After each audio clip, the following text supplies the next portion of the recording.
Mr. Rentz, you had a comment on this. Mr. Rentz, your profession and my profession has been slighted by the executive director. Do you want to talk about that first, or?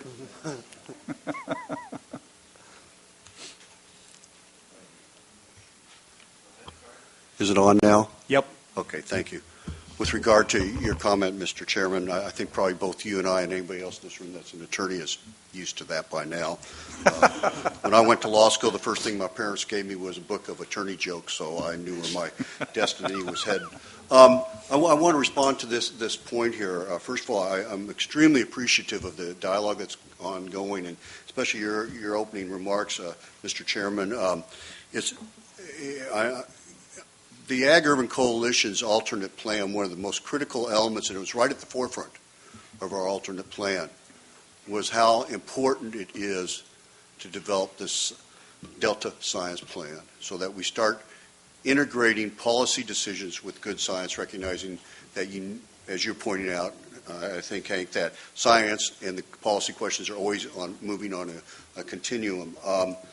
And I think that I want to echo the concern that I think I heard from Mr. Nordiff that over a year from now, a year and a half from now is a long time for getting the plan out. I understand the reason why, but maybe the council can provide some guidance as it furthers its discussion on what may be addressed early on in the Delta Science Plan. I'm not necessarily talking about scientific issues. Those two need to evolve because, as we know, policy questions are being asked right now. Policy issues are being addressed. And even the agencies responsible for making those policy decisions acknowledge that they have less than desirable, not in all cases, but in many cases, less than desirable scientific information to make good, objective decisions. So perhaps where the council could work together with the lead scientist is developing a strategy for how does the agencies that are making these policy questions in relationship with the council start developing and posing critical hypotheses that require scientific analysis and determination. And having that process in play, we're going to hear in the next item from another group of scientists that have been doing a lot of work in the Delta over the years. How do we integrate all that? How does the science plan address integration of the scientific efforts going out there so we can get answers in an efficient and timely manner?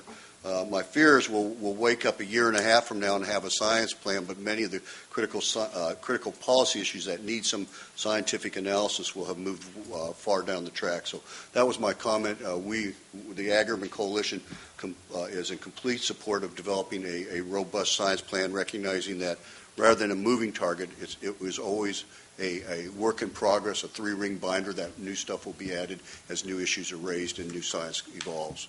Thank you. Thank you very much. Dr. Goodwin. Okay, well, thank you for that comment and the support. The last item